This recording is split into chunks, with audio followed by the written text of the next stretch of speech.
अॼु खां 70 साल अॻु हिंदुस्तान जो विरहाङो थियो। दुनिया जे ॻोल्हे ते ॿ नवां मुल्क पाकिस्तान ऐं हिंदुस्तान वजूद में आया। पाकिस्तान जी आज़ादीअ खां अॻु गॾियल हिंदुस्तान जे पंजाब, राजस्थान, गुजरात, मद्रास, काठियावाड़ ऐं हैदराबाद दखन समेत केतिरनि ई इलाइक़नि में कारो ॾुकार आयल हो।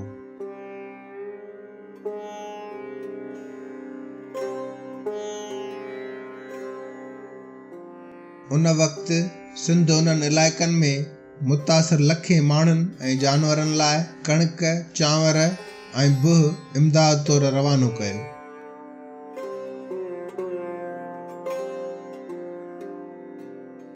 हिंदुस्तान जे विरहाङे खां 8 ॾींहं अॻु यानी 6 अगस्त 1947 ते डॉन पारां सिंध जे ख़ैर सगालीअ वारे जज़्बो जे उनवान सां हिकु एडिटोरियल लिखियो।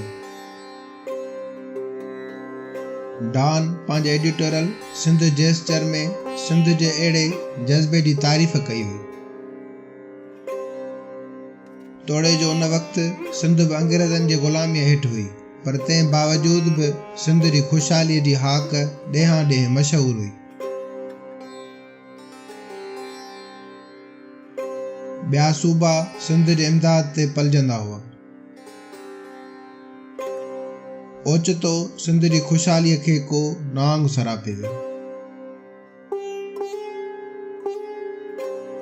जेका सिंध पाकिस्तान जे आज़ादीअ खां 8 ॾींहं अॻु ॿियनि सूबनि खे इमदाद फ़राहम करे रही हुई, अॼु उहा सिंध ख़ुदि वफ़ाक़ जे इमदाद जी मुंतज़िर आहे।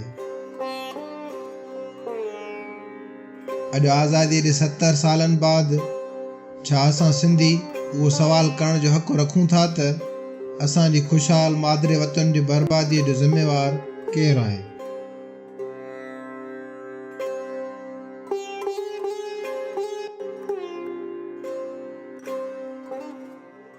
छा असां सिंधी पाकिस्तान में इन लाइ शामिल थिया हुआसीं जो असांजी ख़ुशहाली ऐं वसीलनि सां मालामाल धरतीअ जो इस्तेहसाल कयो वञे?